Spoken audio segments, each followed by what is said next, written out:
community cannot include cancellation because it's always about repair, growth, and connection. You learn about what people are losing when you have community, right? You learn about how your disabled neighbor can't walk down the street because the sidewalk is broken up because you have community built. Like we're cultivating these little white fiefdoms. There's a lot of groups where, the perception might be, oh, this is like it is a black organization or it's a black run organization, but most of the people you might see in attendance for a thing are white people.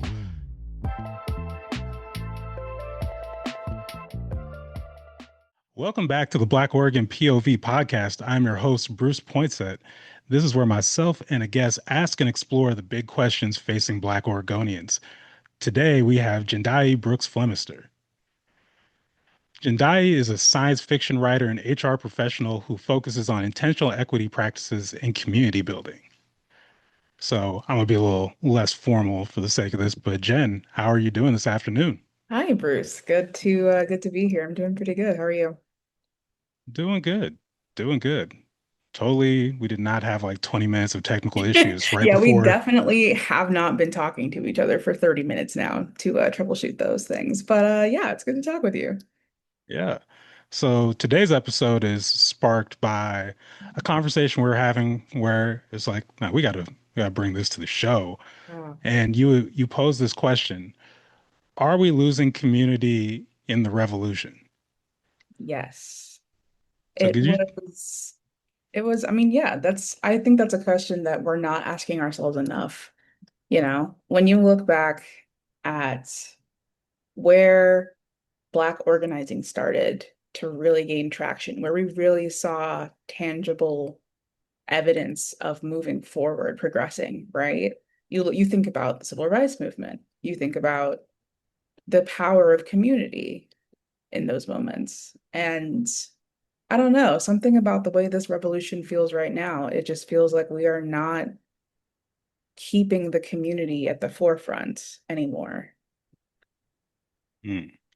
So I think the first thing that comes to mind for me is when we say this revolution, because I know sometimes it Hmm. can get into like a semantics argument as far as like what defines a revolution, when does it start. For me personally, I kind of believe the Civil War never really ended, Oh yeah. but we break things up into different periods. So I guess when you say this revolution, could you expand upon that? Where are you Yeah. defining as I this mean, revolution? I mean, first I agree with you. It never ended, right? The names changed and the rules changed, but the game has always been the same, and it's who has power over whose bodies. Um, our bodies, our Black bodies, right? Our maybe, uterine bodies, childbearing able bodies, disabled bodies, right? It's always been about who has the power to control that. And you learn about what people are losing when you have community, right? You learn about how your disabled neighbor can't walk down the street because the sidewalk is broken up because you have community built. And then you make action out of that, right? You make tangible changes out of that. And I don't know, something about since really for me 2020, but prior to that, I would say once Obama's second term ended and we got who we got, that really sparked a lot of change in a lot of people.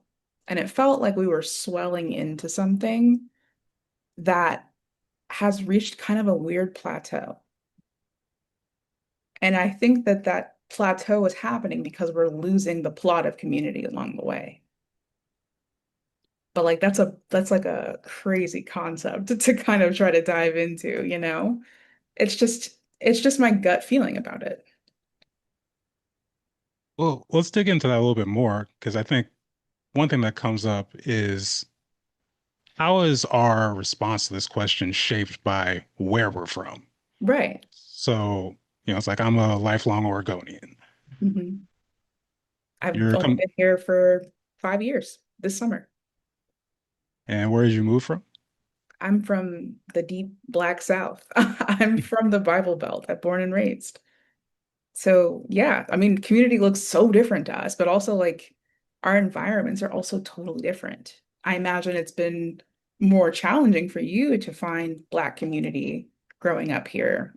Or maybe that felt like that's all you had, even if it was like a really insular bubble, right? But for me, like my bubble was the South as a whole. Mm. Yeah, I mean, I think that'd be fair to say. So, Mhm. I've told my origin story a million times on these platforms, but for the sake of this conversation, I grew up in Lake Oswego, a town literally nicknamed Lake No Negro, Yeah. but my family is from South Carolina, uh, has history in the civil rights movement. So it's always kind of been a dual existence type Mm, thing. Even in Oregon and in the Portland metro area, it's like mhm. my family's church was in Northeast. Mom worked in Portland Public Schools for nearly 30 years. A lot of community I had was outside of Lake Oswego. Yeah. That said, I definitely grew up in a lot of isolation and, for lack of better terms, felt, I wouldn't say normal in the isolation, but you get used to it when that's your reality. Yeah. So, like when you pose that question, specifically framing around 2020, one of the things I think about is, you know, helping organize demonstrations, doing racial justice organizing work in Lake Oswego, how when those numbers kind of started swelling up, when there was some more traction, and let's be clear, when we say traction, we mean, oh, white people are getting in on this, especially like in Oregon. Because you said like you moved here in when again? 2021, summer 2020. 2021. Hmm. Okay, so yeah, I would definitely say in that 2020 summer, you saw like a lot of white people kind of get on, we'll just call it the bandwagon of Yeah. racial justice. And I think you see a lot of people, especially, I only speak in some of these isolated places like an LO, where, how would I put this? If I think about like some of the rallies we did in Millennium Plaza in downtown Lake Oswego, and you had a number of young people, especially, getting up to talk about their experiences with anti-blackness in the schools. And Mm, it was like their first taste of white validation, if that makes sense. yeah. And you see kind of like what that does for people, both in some ways that can be affirming and problematic, but less problematic, but then in other ways where it's just very, problematic because it just teaches you, Mhm. okay, this is where I can get in. This is where, how do I not just get, but keep white attention? Yeah. And now, and it became, at least in my eyes, in some of what I saw, just another space for, again, just like fighting for white attention, and often cases fighting each other. Hmm. But, because it was this racial reckoning, there was more talk on, principles that before it seemed maybe taboo, or, you know, we're talking about abolition more. We're talking, we're using the word community more. Hmm. Whether we are practicing it is a whole other thing. And also whether we're practicing, what does practicing community look like in mixed company? Right. What does practicing community look like in mixed company when you don't have, like, I can say in Lake Oswego, I grew up with, again, two black parents from South Carolina, from traditional black communities with some more roots in these like And like genuine what that is space. supposed to mean. Yeah, that what community is supposed to look like. They Yeah. can provide you with that vision themselves. But if you're in, there's so many people in Lake Oswego where you're a black child, but you're adopted to white parents. Hmm. You are, maybe you have parents who just I don't know how else to say it, are not particularly invested in black identity. Like even if they are black parents, they're sometimes they're the people who move to a place like Lake Oswego just to, you know, proclaim whenever they can that racism doesn't exist and they're one of the good ones.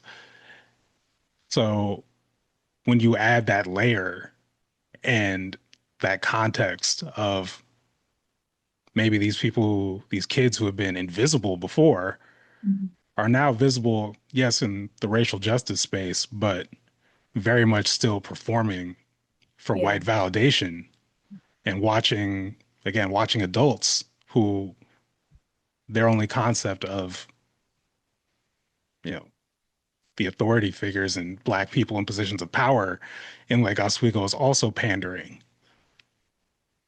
That, when it comes to like we can march together, but what happens when there's difficulties within the movement? yeah, What stops people from, reverting or just doing very anti-black things, yeah. cutting themselves off from community or cutting off community? There's, yeah, there's that is what kind of comes to mind when I think about the context here, because even take it out of LO and think about Mhm. Portland, it's the only, yeah, it's the maybe the largest population of black people in Oregon, and not maybe it is, like 6%, give or take. But that's That's also a place that's dealing with, brutal, yeah, Yeah, coming from anywhere else, that seems wild. yeah, So that same dynamic of, again, pandering to white power and in very public ways and, stepping on each other, mm, even and sometimes especially in these justice spaces, you know, that um it does a lot of damage that we don't really talk about. yeah, But it's also, again, like a context where, for me anyway, it's like that's kind of most of what I've seen, unfortunately. I don't know. In your case, I guess, having moved here in 2021, yeah. what is it both like, what does it look like to you as far as like the dynamic in Portland, but then also like, was it not, was it different in these other spaces, or was it just a different flavor of the same thing, if that makes Mm. sense? I would argue that it's a different course. And where we in the South are maybe on course 6, you are still enjoying course number 2. Like that is kind of what it felt like. It's like we had already been there. So for context, I born and raised in the South. Most recently prior to college, I was living in a town of about 3,000 people in South Carolina. Um, I would say 50-50 black white. Like we were everywhere. We are everywhere down south. Um, and then I went to college in upstate New York at Cornell. And so I removed myself from my population, my community that I kind of had struggled to build my entire life because we were moving a lot. But I grew up in the South. And I learned very quickly in college that community did not look the same for people depending on where they were from. That was like my first inclination of like what a Black New Yorker would have experienced growing up versus what I experienced growing up, where I'm fully used to being called N-word this, N-word that by a teacher, a white teacher, right? In elementary school. That is the type of thing that would end up in the news in Portland. That's just our normal down there. Mm. So I say that to say, when I decided with my partner to move back down south, we chose North Carolina because we wanted somewhere that was more, not South Carolina. There is a better Carolina. We will say that every time. Something that felt a little more safe than where we were from. So we settled in Durham. It's a very populated blue area in a pretty red purple state. And the 2020, like once George Floyd was murdered, the outrage that we saw from white people was so odd to witness because it was like they had never experienced what we had been experiencing our whole lives. Like it's kind of like watching someone come into consciousness to recognize that they were hitting you while they were still hitting you. And they're like, "Oh my gosh, I can't believe I hurt you. I can't believe I allowed other people to hit you too while still hitting you." That's a very weird thing to witness from a place like the South, from a place where it's rural where you're from. But it's also weird to witness because as quick as they all erupted, they died. There was no community that we saw after. Whereas when something big goes down south, like for example, a hurricane, right?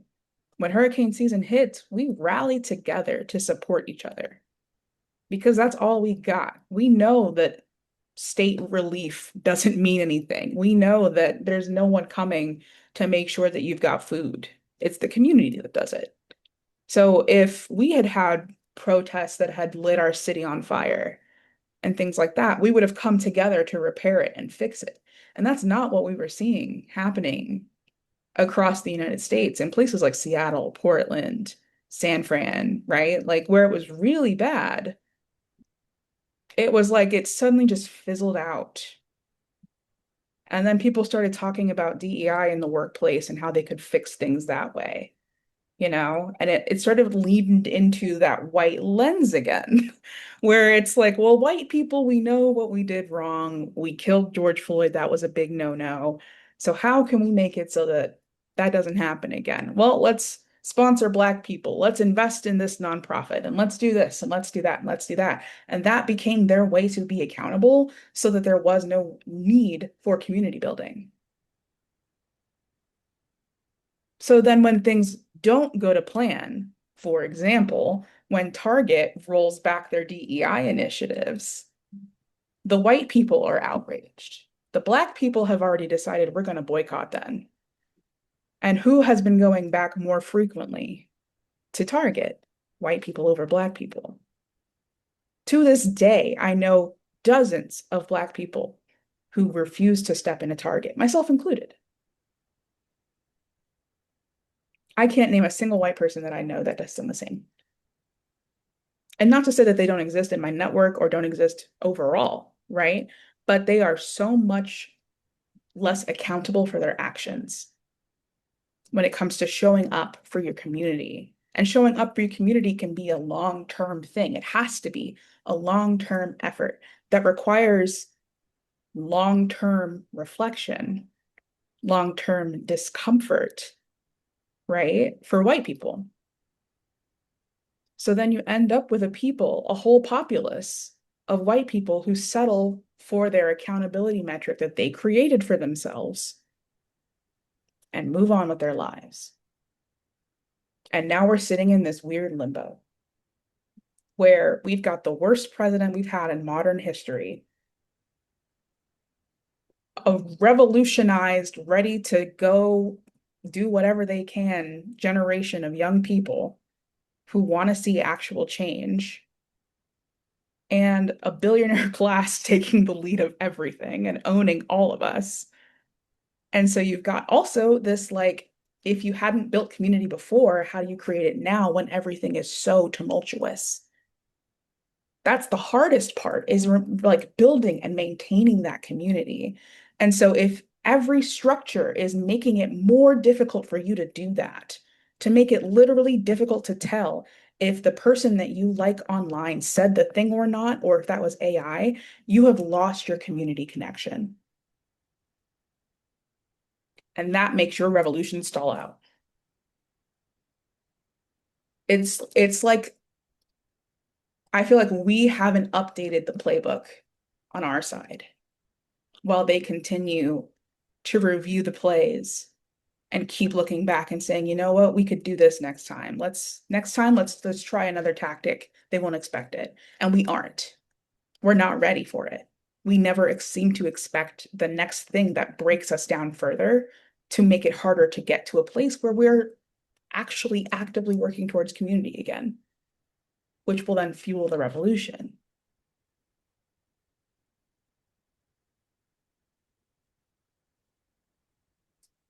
When you talk about things just kind of stopping after like a brief moment, Mm, I think one of the feelings, especially when I look back on 2020, but also just,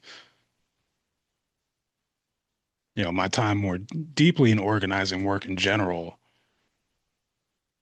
I can't get over just a level of, frankly, just like resentment, you know, mm, when it comes to like so many, again, like so many white people who jumped on the justice bandwagon, but then basically colonized these spaces. yep. You know, it was it was wild in, like maybe the end of the summer 2020, where it felt like it was every day. Like you log into IG and a different group of black organizers are going live to like air out stuff with other black organizers for an audience of mostly white people Yeah. who are, taking their sides and then also trying to, exhibit, for lack of better terms, mob justice from this Hmm. very parasocial space. Yeah. Cancel Yeah. them. You got to cancel them. Yeah. And it was just like, and it's a wild thing where you have, again, you have like the Spider-Man meme going on between black organizers who their issue may not even actually like, even if the one they're presenting on TV may be like we disagree on strategy thing, because Portland is small enough as a community, there's a lot of cases where it's like, actually, their disagreement is something personal and many more years before this. Hmm. But again, you have like white people who just met them or have never even met them, just know them because I like what they say I like their posts. I like what they say on social media. I'm a big fan of so and so. Yeah. And just like jumping into the mix, again, trying to enact, like I said, cancel people, enact mob justice, trying to tell you who you can and cannot talk to in Yeah. your own community. And it's the way like people feel so comfortable taking up that much, not just taking up space, not just, asking the questions they could look up, not just being like, oh, I'm so afraid to say the thing. My tears are, flooding the meeting, but literally trying to, again, police us on who we can and cannot talk to. And that always just, and like, and when you push back against that, of course, that is when you get excommunicated. That's when you're the person who's making things uncomfortable. Hmm. And yeah, so the idea that, they would, when the energy died down, that they would, you know, just kind of disappear or not even disappear. That almost might have been better because I you mean, just yeah, have 'cause people a now lot of who it talk about was, it. yeah, it was a Yeah. lot of business as usual for most of them. They talk about it like it's a victory story. Like, look at what, I mean, just that same way they talk about, well, I'm a fan of this organizer and that organizer. I love what so and so says. It's like I I believe it's like, okay, COVID canceled festival season, so festival season was the marches. Mhm. That's where you went outside, that's where you saw people, that's, where you got that rush. And I don't think it's a coincidence that that's why people talk about it in very similar terms, Mhm. you know. And again, like when you have when because it's not just the validation of like a following, as you talked about earlier. It's also money. People Yep. picking and choosing and saying, "Oh, I've been called out, or I might get called out for not supporting black business. So let me pick someone black, and if I don't know anyone black, let me find someone." Mhm. And so that becomes, brief, temporary expansion of grants, temporary, very temporary, funding that we're competing over. Yeah. That, all, Infighting, yeah, literally. So you have these organizations, because I think that brings me to my next point with this, where it's not just the lack of community, but lack of community in spaces that explicitly tout community, that Yeah. explicitly tout Black liberation, Yeah. abolition. And there's just a level, like, at the end of the day, people are people, you know, but it's also, I know personally, there's something that's extra disheartening Mm. for me, like in these spaces. And maybe, again, maybe it's just because I have this Oregon context, because when you grow up so isolated and you spend so much time really like seeking out community, being hungry for community, and then you're let down by the spaces that, you know, Yeah. advertise themselves as the place to find community. Like it cuts deeper. Like my expectations, for better or worse, my expectations of white people are The bar like is low. the bar, the bar, if the bar were in hell, it would have jumped, you know? Like, so it just kind of is what it is. I expect anti-blackness everywhere. Mhm. I expect white people to let me down. And that's not Mhm. to say, I've got white people I really ride with, and they understand how I feel. So I don't have to explain this to them. Yeah. But yeah, to that point, like, and you don't have to name any names or anything, but have you ever been in that kind of situation where, again, in like the community space, in the abolitionist space, where, you know, that's the space that broke your heart? I have fully, truly, I have. And what I've learned the most, honestly, is that it's about it's about a lot of things. These abolitionist spaces were created to be sanctuaries for people, right? A lot of them need funding for operation. So they have to learn to pander to a white gaze to get the majority of the funding. Unfortunately, that means that in learning to pander to the white gaze, they've started to internalize those same behaviors that they sought to create a sanctuary for. And when you have these organizations, that are predominantly Black, brown, that are trying to work really hard in these abolitionist and, radical spaces, um, you're bringing together people from potentially all over the country, potentially all over the world, who have very unique, different experiences of their Blackness and its relationship to whiteness. My relationship to whiteness as a Black person raised in the South is very different than someone who was raised in like Vermont, right? In Lake Oswego, in Los Angeles, in Texas, right? In the Caribbean. Those are all very different perspectives. And even within the South, you've got very large differences in what it's like to grow up in Georgia versus Florida. All of those things, and they shape how you see yourself to whiteness. And so for some people, that might be radical acceptance of Blackness, right? Where they go all Ubuntu on it. They really wholeheartedly believe in their Blackness being the way that they kind of escape that cycle.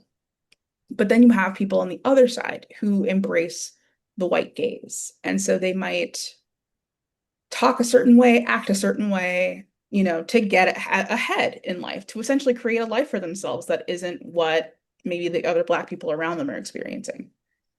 Um, and the differences between those two is that there's a spectrum of everything in between, and they might have a bunch of them working at the same company.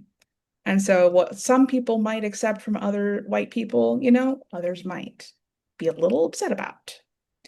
And as you put those people in positions of power and you give them money and you give them programming and you give them funding for this and expectations for that, and you ask them to attend this conference and, oh, you're going to be on the news here, it becomes more white facing every single time. And they start to think of themselves not as a Black leader to Black leaders and Black constituents, not even to a Black community. but they're just kind of projecting, oh, I'm the leader here. I have to be in charge here. I'm the one that they're looking at right now. It's about that moment, that spotlight where they have to be as like white pleasing as possible. And it doesn't just go away because then everybody saw you in that spotlight, but you want to come back over here and act like you one of the crew.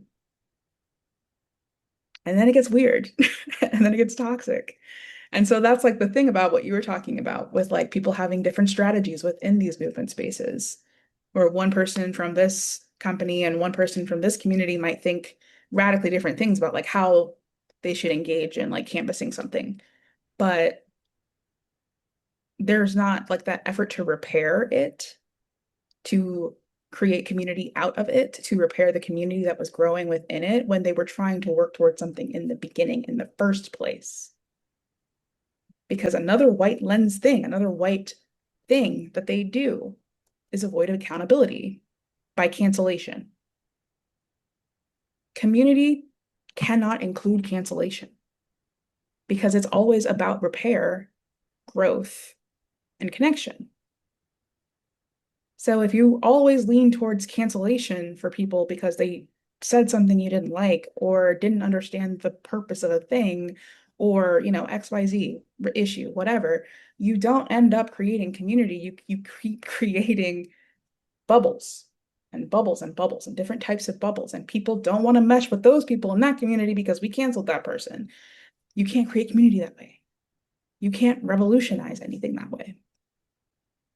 Like as you were talking, that was just constantly what I was thinking is like, we just don't even see each other as community anymore. We've gone too deep into bubbles on bubbles on bubbles.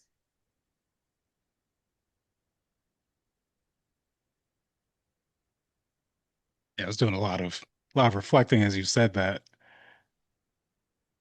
that urge to throw people away. And let's just call it that white urge, no matter who you are, to throw people away. That again,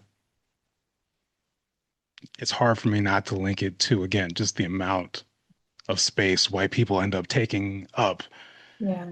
in this movement space, even whether they're there is just the prospect of appealing to white money, Hmm. you know. But this idea that we can't even, like you said, there's bubbles upon bubbles. We can't talk we don't think we can talk to one another. We don't think we can, like, I don't want to romanticize the idea of reaching across the aisle and all these things, but at the same time, it's like you go, whether it's like a family reunion or just any whatever, it's like you have Hmm. different people. We're not all in lockstep, and sometimes we're Yeah. in very, I don't know, I can't speak for other black families, but I know there's certainly some very, You speak for a good majority yeah, for that point. yeah, some very conservative elements in my own Mhm. family that I do not agree with, but I still love them. They still love me. There's still, it's not just a never talking to you again, you don't exist to me type of thing. Yeah. That seems, I don't know, at least with like white people I grew up with, not even on like a political level, but that ease with which throwing people away, and then especially when you take it out of family. Yeah. And again, you have like, you're basically appealing to standums of people and telling you to throw people away. Like that just never, it never sat right with me. Hmm. And when I think about just, again, spaces that are supposed to be radical, where it's not just that they say, oh, I'm an abolitionist. They say specifically, this is about community and community build. You say all the right things. Like community building is hard because community building is hard. It is messy. Meeting people where they're at, you know, it's not in Hmm. real practice, it's difficult. And we're not always going to be our best selves most days. Yeah. But how do you work through that? How do you work to your common goals? How do you feel like you are actually invested in each other? And in so many again, in so many of these spaces, we'll say all that. We will say that we're here to do the hard work, the long work. But as soon as someone says something we don't like, as soon as someone is hanging out with someone we don't like, that's it. Especially when we talk about like nonprofit spaces in general. That's really been like crystallized for me over the last several years is that there's a difference between, trying to be intentional and deliberate in setting up a space that serves community, is responsive to the things that happen in community versus using some of this language, using these barriers, these all these things as excuses to not just serve community, but hoard these resources. Yeah. And you see so much of that where it's like these big empty buildings, grants for a bunch of technology and things that, again, things that people could use Yeah. for saying, oh, I exist in the black media space. So I see people with all kinds of, technology and space for media to amplify black voices and doing nothing with it besides fulfilling a grant obligation that no one sees. Like that shit's offensive to me. Like I know this stuff is hard, but it's also it's easy to see when people aren't trying. Yeah. And it's just like it's not acceptable. Yeah. But that also goes to the other nonprofit, not just like being let down in these spaces, but you I think I worry about is getting sucked into the vortex Mm. with conflict because it'd be nice to like be able to talk it out and resolve things with everyone, but that takes at least two sides. Two And both sides. Yeah. yeah, and there's so many cases where it's like you don't have two willing sides Yeah. in this around here. Yeah. And yet everyone knows each other and everyone, is connected in these spaces. So you'll be asked like, oh, hey, you should talk to so and so. You should work with so and so. And it's like, Hmm. no. And it could be dead ends. It could be all this stuff just kind of spills out. It has different repercussions you don't even know about. Yeah.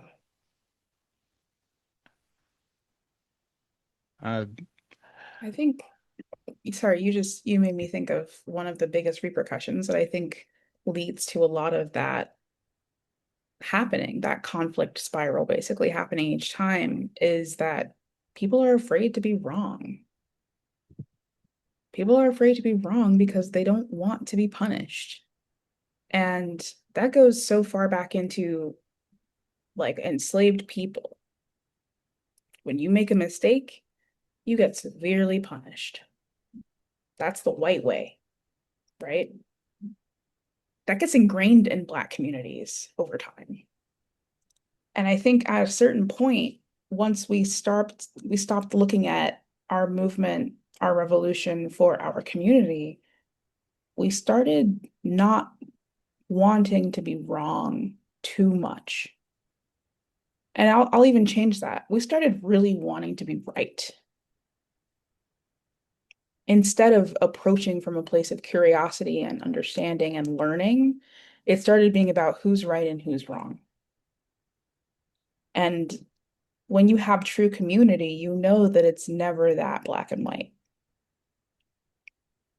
There's always someone who needs to grow and learn, and someone who needs to apologize, and someone who needs to reflect.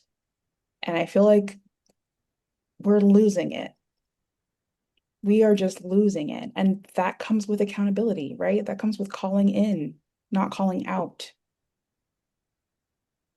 there's so much that we are losing in this, in the revolution, in the possibility of revolution right now. And a lot of it, I do believe, has to do with that.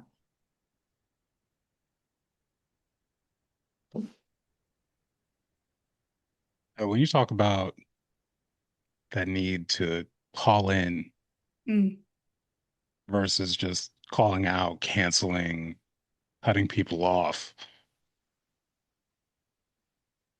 you know, it just makes me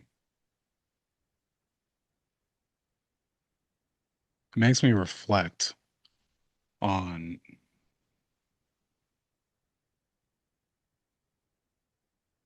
yeah, again, just 2020, but also I just think to a thought I had around then, but still very much shaped by my experiences prior, just professional experiences where it almost feels like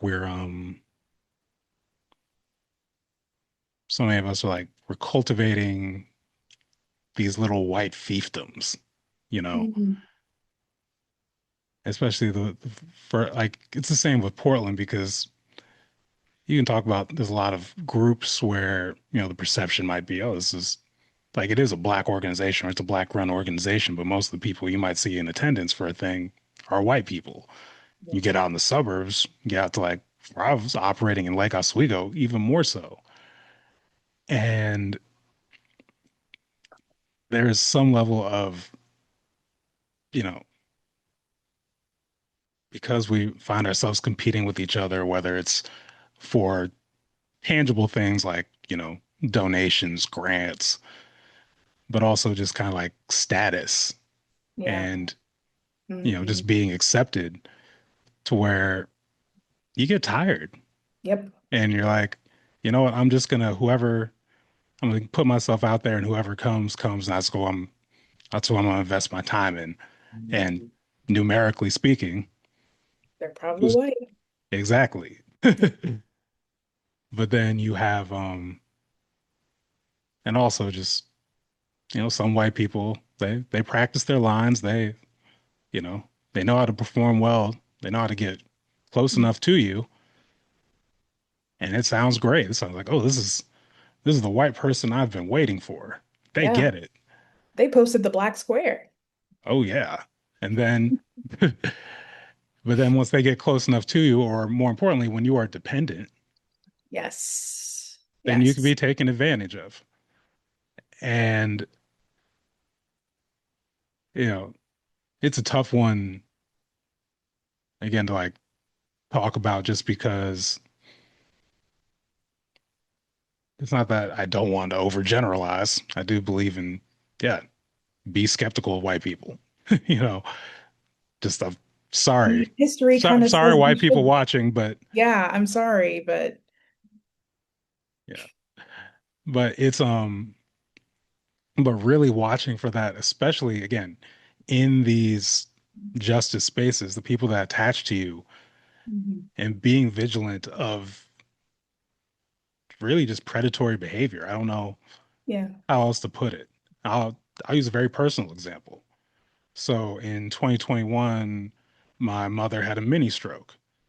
My mother founded the Oregon Lake Oswego Respond to Racism, you know, is a big figure when it comes to just like the history of the city and specifically, you know, bringing more prominence to racial justice conversations.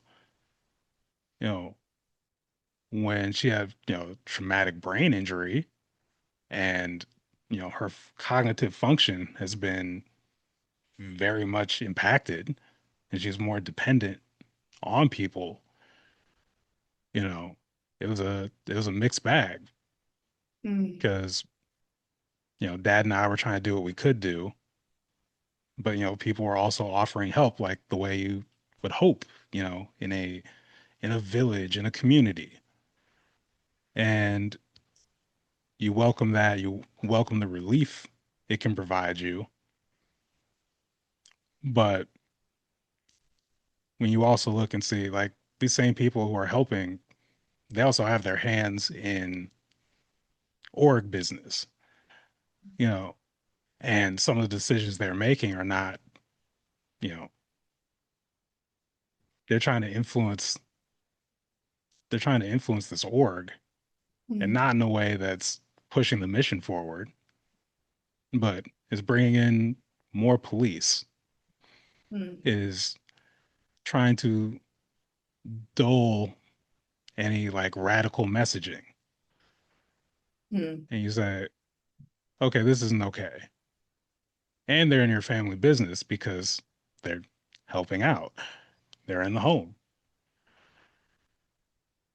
And it's like, it's a lesson I had to, learn, I guess, the hard way, where it's like, I did need help when you added that to, 3 years later and my father suddenly passing. Like, I needed the support yeah, as much as I could like romanticize. Oh no, I could have just carried it all. I couldn't. But what do you do when some of those same people who, yeah, they're offering help, but it comes with a catch. yeah, And that catch is something that, like some of this colonizer behavior, yeah. like they don't, I'm not going to say everyone was like just malicious intent. There's some people who just like, they just do that. Like that's just how they move in the world. They don't even think twice of it. Don't care. Some people Like, don't give a shit about anyone else. yeah. So, I see that because again, like that's beyond just racial justice. That's, health and People to very people. basic needs. But when so many of these, when I, when you look under the hood with a lot of these issues, especially between justice organizations, between nonprofits, or within justice organizations and within nonprofits, so much of it comes back to that. And it comes back to people taking advantage. It comes back to saying, I have money, power, I can, I can influence the outcome, like really like the health outcomes of your loved ones. It's if I say it out loud, it sounds like a movie plot, but it's life. Yeah. And that's really what, when I think about community and saying, I'm not romanticizing the idea that we need each other. I'm looking at it from a, even if you are looking at it from a perspective of, even if you internalize and say, if I can assimilate, I'm here to play the game, I'm invested in the game, that does not save you from that. Remember Herman Cain? Remember Herman Cain? Oh, Uh, wow. You think he learned his lesson? I'm gonna go with no because Hmm. I'm not gonna laugh about that on screen. I'm gonna try and be better. But it's like I mean, we hey, know how the story ends. every time, every time. I mean, there's always going to be an Uncle Ruckus, as unfortunate as that is, but he's still part of the community. That's another thing the Boondocks taught us, isn't it? If he needed help, they did show up for him. And occasionally he showed up for them.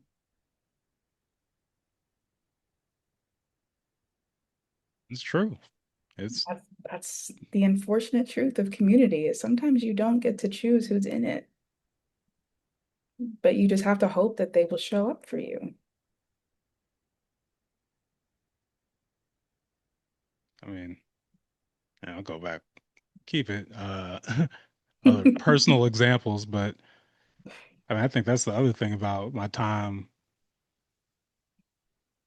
just like working in LO specifically, Mm, where I get it again, it's Lake No Negro. Like a lot of people who move there, they move there with a very, you know,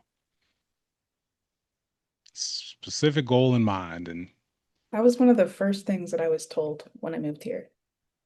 Really? So we were living, my partner was an area director at Lewis and Clark College. So we were living on campus. And for those who don't know, Lewis and Clark is a 4-minute drive away from Lake O. So it's literally the closest town, city you can get for a lot of the students. And that was the first thing that I was told the first day I arrived by a brown person. And then I actually got to work there for 3 months. It was very true. I mean, were you able to talk to any black people during that time there and No. just like regular? No. I'll say, you know, I think I also, especially it's like, yeah, during my time with RTR, where it's like I kind of like made it my thing to kind of like go out of the way to Mm, connect with black people in the community. And, for the most part, a lot of people are just like, keeping to myself. I honestly like kind of reminiscent of how I grew up. Just like, I live here, maybe I work here, kids might go to school here. I do stuff in Portland, you know. But during that time, also, I think I want to just like give ourselves the credit for this, but I think we did play a role in creating a little bit more visible space for black people in the mm, city. You did have like specifically like a black women's group that came up afterwards. But I guess I'll say even then, just to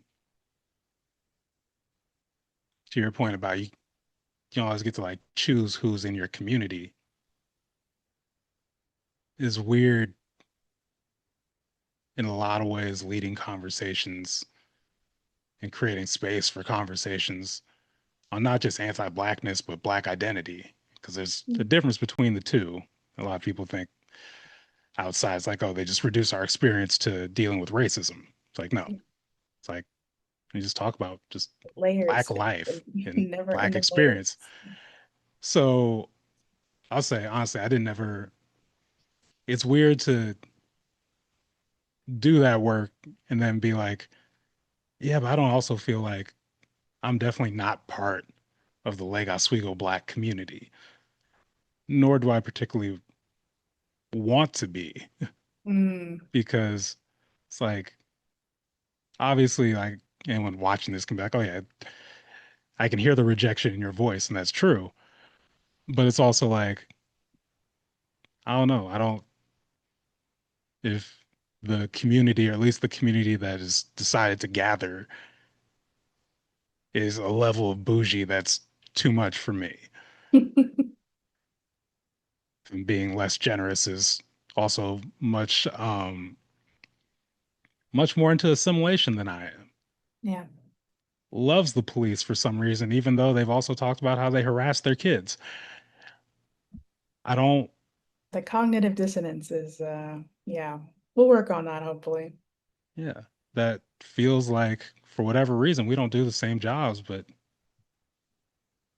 if I find myself in a competition that I did not even consent to with you because we're sharing the same room and there's white people around, that's, you don't want to be a part of that. But also, I think when I reflect on my decisions to step down as executive director, that was definitely part of it. Where it's like, Mm, if I'm not, how can I be a leader in a community where I don't feel like I'm a part of this community and I don't have an interest in, you know, I want to be there to help people, not at war with people. But there's a difference between that and saying, is this what I want to be a part of? mm.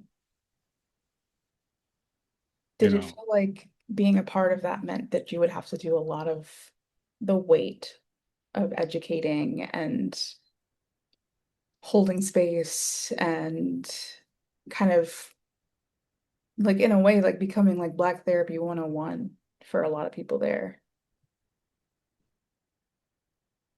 as weird as it sounds, I feel like that was the part I understood, and maybe I just didn't understand the gravity of what it would really entail. Mm, But it's like, yeah, I can hold space. I can listen to people and those who maybe are coming from they have different beliefs, different ways in which they, see police or see abolition, see the prevalence of anti-blackness.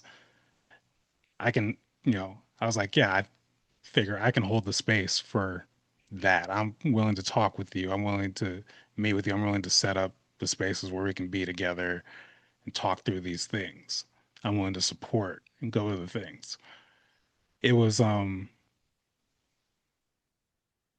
it's just more like the politics. And it's not even new politics. It's not anything different from stuff that happens in Portland and all, you know, the backstabbing, the slick stuff, throwing you under the bus yeah. to, get ahead. It's like it's nothing I wouldn't have told myself not to expect. But I think there just comes a time when you're like, if this is all I can expect, is it worth it? Yeah. Is and this is going to sound really grandiose, but Hit me. is LO worth saving? You Mm, know, like I'm not a religious person. I grew up in a church. I'm pretty agnostic. But that said, if I think about the type of city, the type of town where a lot of Oregonians, those who agree with me and those who maybe not don't agree with me, would all look at and say, yeah, you know, if it just imploded into a hole, we wouldn't miss it. LO has to be in like the top five. Like, I'm talking like the rural, most conservative, poor places everywhere. Like, who actually likes, well, I shouldn't say that because there's Prawn Creek is nice, you know. The lake is a little overrated, but I'm glad that it's now, open. Yeah. But who actually like likes LO, like likes the people of LO? I feel like so much of the work I had to do is just to like build community with people is proving I'm not like the person you think I am from Lake Oswego, you know? Oof. Yeah. Because I would like to, think we can all go into something with a fair shot, Unbiased. Yeah. whatever. A fair chance at trial, if you will. But it's like I've been screwed by that person in LO. And again, that person can have come from any background, any face. Mm. I've I've seen that enough in my own experience being out here, never mind the people who, you know, there's a lot of people I realize who maybe are outside of LO who almost look at it with this it's like it's like this mystical thing where Mm. it's like people are what is it spellbound by the wealth and the privilege Yeah. and don't realize like some of these people here, yeah, a lot of them have the money, but they are thoroughly unimpressive people. Just they are they are the mediocre white people of mediocre white people. It's just the money. Hmm. And if you look Hmm. into the stories of how they or their families got that money, You're probably not gonna like it. no. Yet, again, but like people are just I don't know. It's like they feel like you have to like impress LO. You have to, show off for LO. But like I said, there's just as much resentment as there is. I always just think in my mind of like,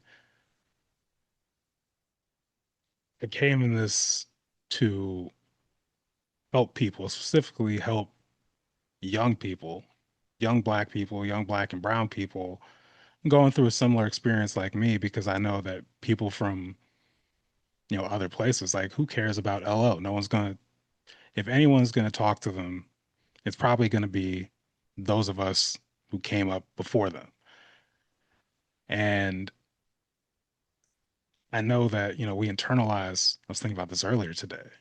Like Mm, I've spent so much of my life basically being told it's like you're not deserving of respect.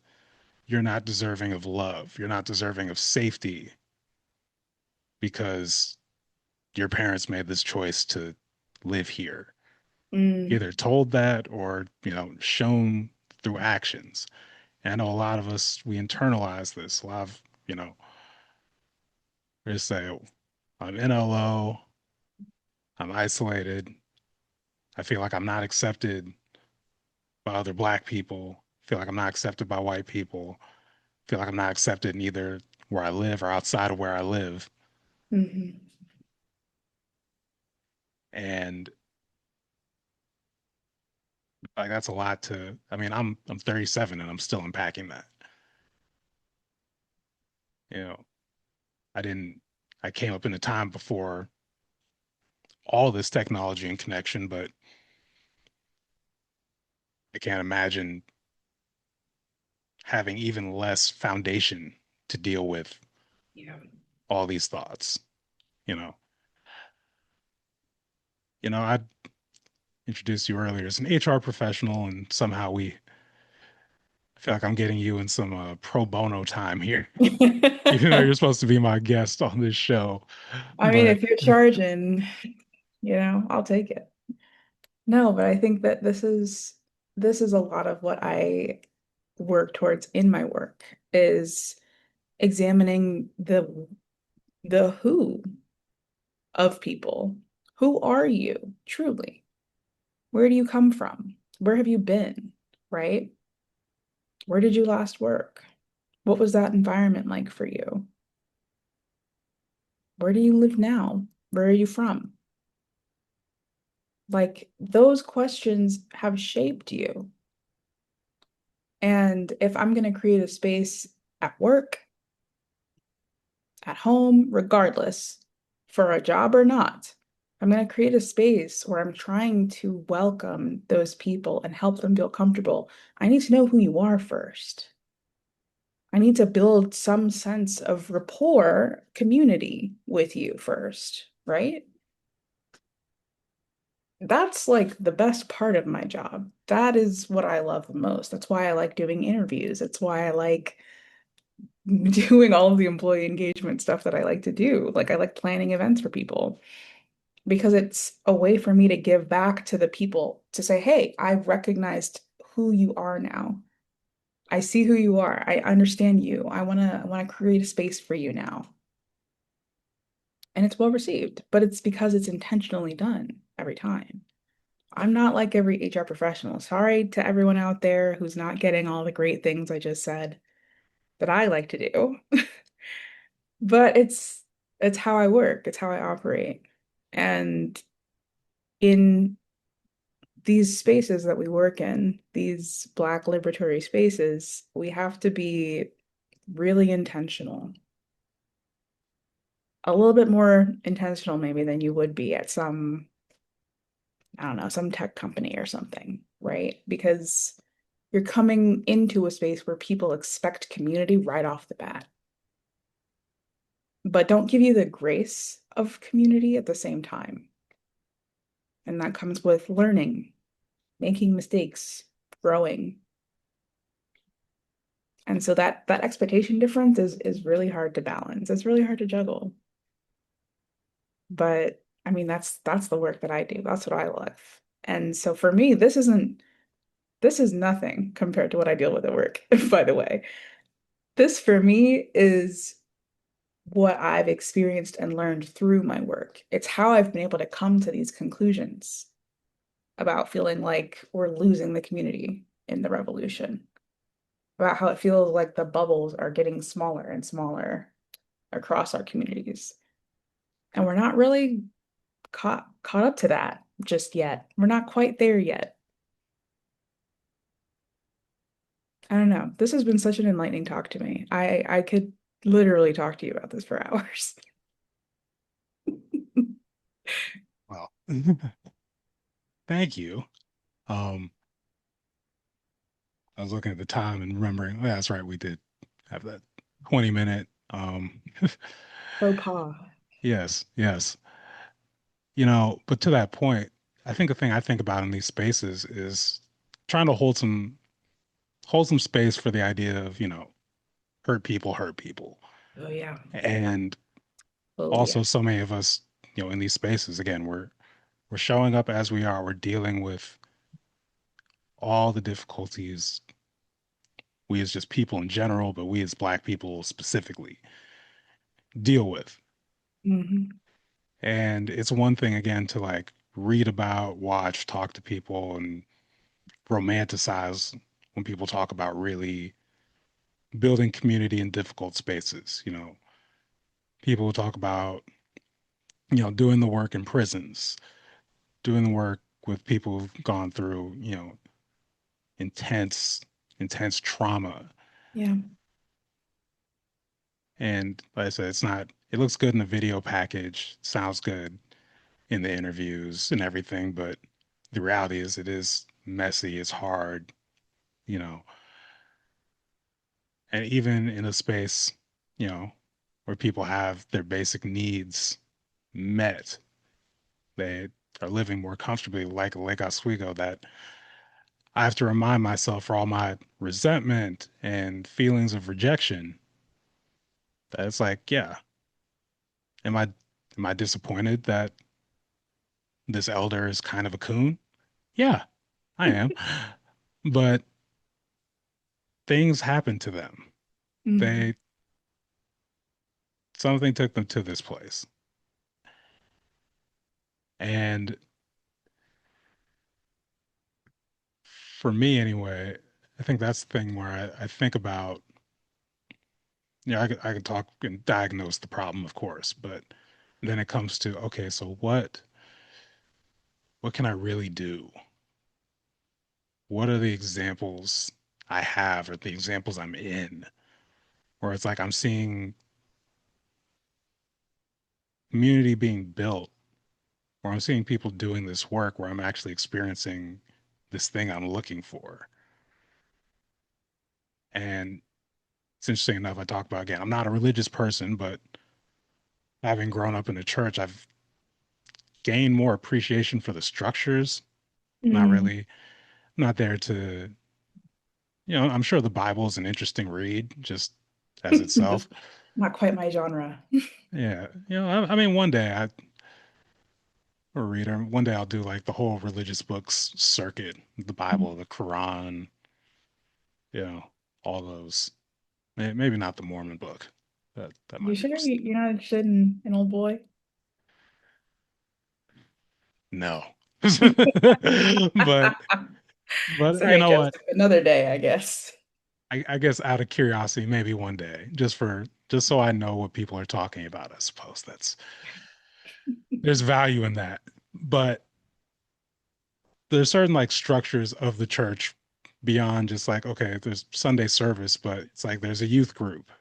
You know, my dad was really involved in like the ushers and helping like set up, and there's just like a level of community there. Mom was in the choir.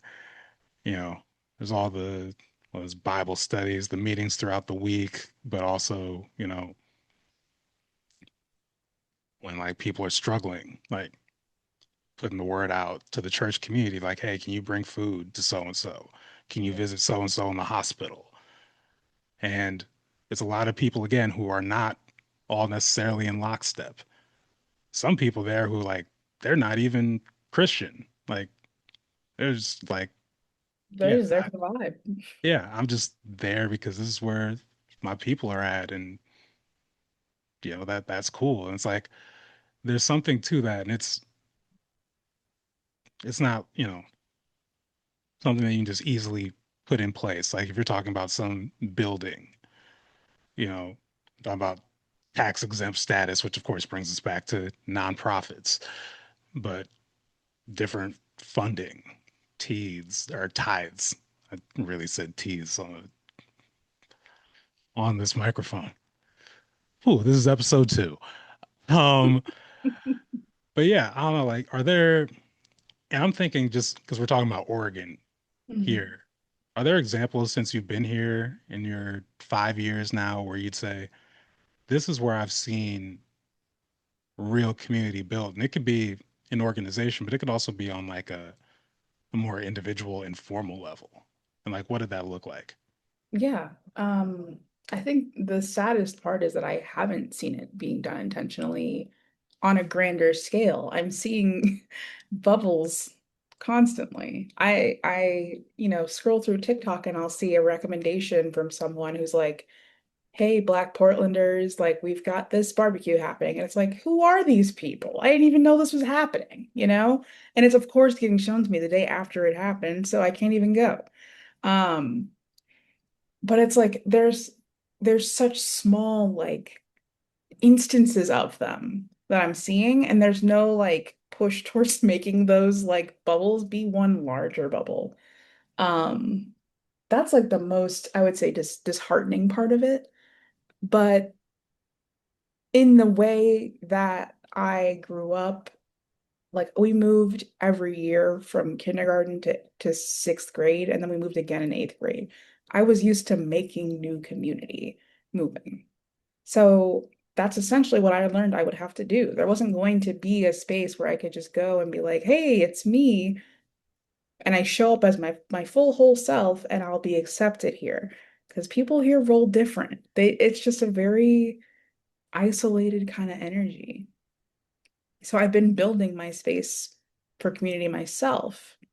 And at the same time, kind of showcasing to the white people who are involved in my community what it's supposed to look like, right? Like they are now getting their first experiences of having people they can rely on without expectation of payment if something comes up, or, you know, without this weird level of like, oh, you still owe me that $30 from last week, by the way, like we're adults who have navigated lives that have led us to needing community now.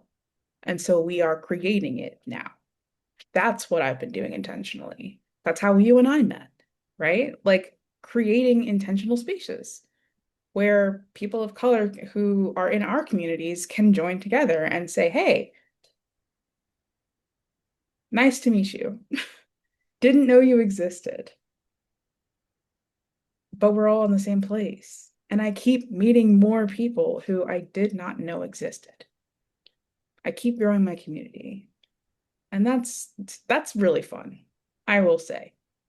It's nice to, for once, be able to make the church instead of having to join another one. I love that sentiment. Mm, And I think, yeah, that's probably why we get along because I've kind of operated in a similar sense yeah. of just, which is weird because I feel like I identify as an introvert. I feel pretty introverted. Like people engage with me, assume or say I'm introverted. Mhm. But then I look at like the numbers of people I interact with, and it's like, am I an extroverted introvert?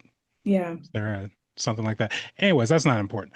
The important part is I've had to, despite being just painfully awkward with people Mm, and being very self-conscious of that, I've realized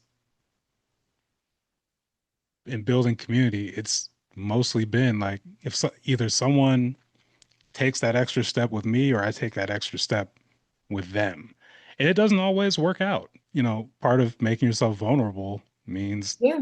you are vulnerable to, Rejection. yeah, Yeah. You have to rejection. you have to be okay with it. Yeah. So it's like rejection, poor outcomes. But in that, it's like when I think about people I've connected with and who it's like, who do I really trust? Who's really got my back? Who do I go to? Whom am I genuinely like in, you know, who can I fight with?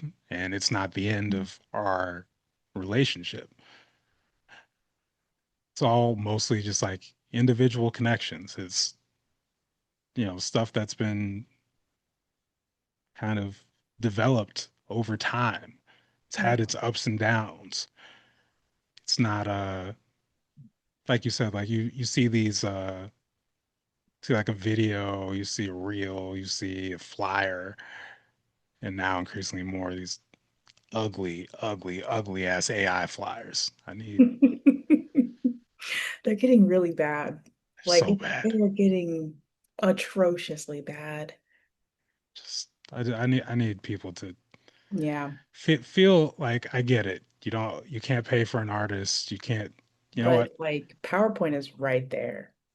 Just Canva has templates. Please, I beg you. Yeah. Anyways,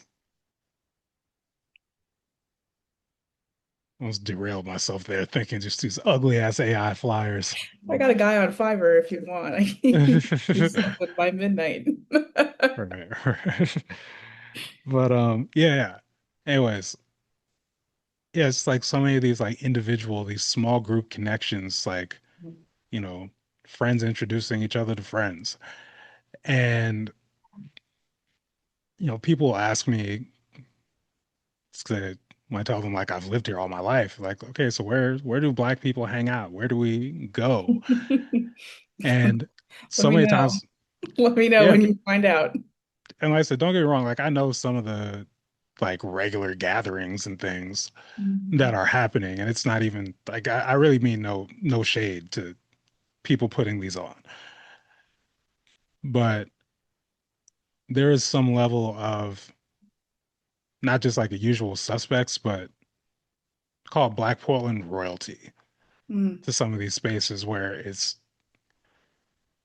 billed as the black thing, but it's like,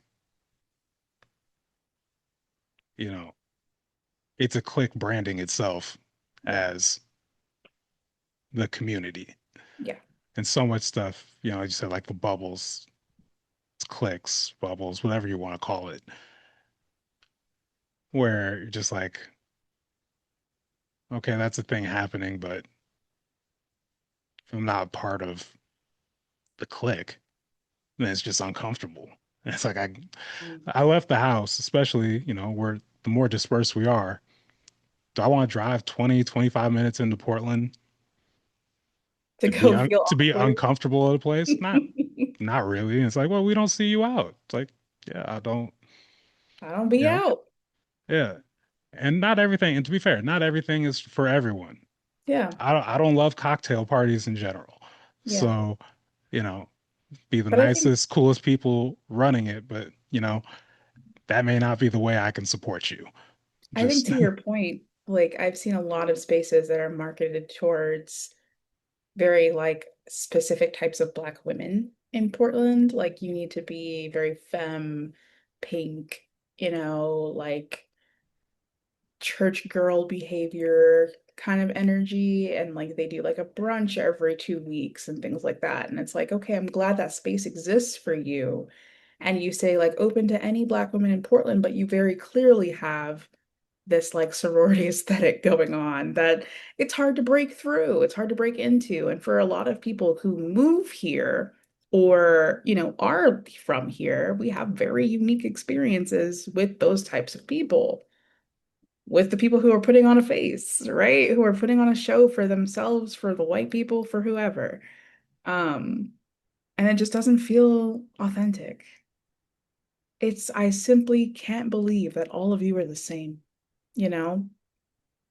And I don't know. That isn't community building to me. That's like the SpongeBob meme where like it's all the little guys all lined up in the restaurant. It's like I can't tell you apart at that point. Like and can y'all say that you can tell each other apart and support each other the way that you might need to be supported should something go wrong? Should someone need you to step in for them, can you do that? And like I can look at my community that I've built and I can comfortably say that. But if I had joined a community like that, I wouldn't have let them know anything beyond my first name. Like, and barely that. Like, I can't trust you with that information yet.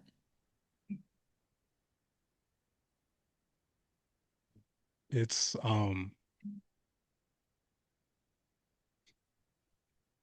it's funny you just talk about like the sorority vibe, and I was thinking about our nonprofit conversation before because it's also a matter of, especially if you're doing Mhm. this under a nonprofit space, you're obligated to say some of these things. But yeah, what does it look like in practice? Who's actually welcome? Yeah. And there's so many people, at least I found,